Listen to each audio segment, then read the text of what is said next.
new series is coming on in January, and it's entitled The Messiah. And from what the short clips are showing, it seems like they've looked at a lot of what the hadith mention about Dajjal. And it seems like the whole series will be about somebody who's been given powers like Dajjal, but they don't mention Dajjal. Now, some people said, "Oh, Maulana, can you tell people not to watch it?" I said, if you tell people not to watch it, they watch it more.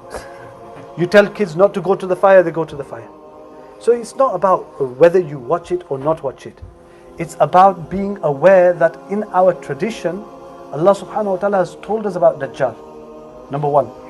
Number two, in our tradition, in our Islam, the Prophet sallallahu alaihi wasallam told us that ask Allah subhanahu wa ta'ala's refuge from Dajjal.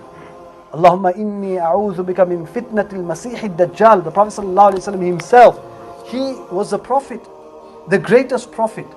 And he himself used to pray that, "Oh Allah, I seek your refuge from the fitna, the greatest fitna of Masih Dajjal." So just keep in mind that that's fiction. It might have been taken from our ahadith, no problem.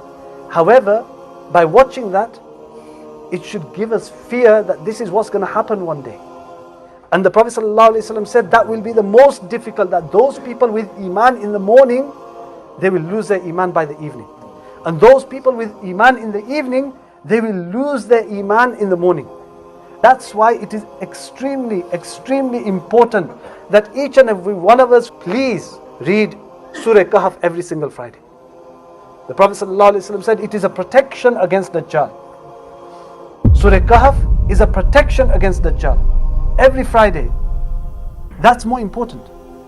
Protection is more important. So whether you watch it or not, just be aware that this kind of fitna is going to come. It's going to be the greatest fitna, and we should tell our children and say that if you want protection from this kind of fitna, then you must pray Surah Kahf every Friday. In fact, in the trailer, it shows a man, you know the depictions of Jesus where they have the person with the long hair and that kind of person who is going around, and then in one of the sections it says, "Convert you," and then it takes out the vert and it says, "or con you." And that's what Dajjal is going to be as well. Whether he's going to convert you or con you.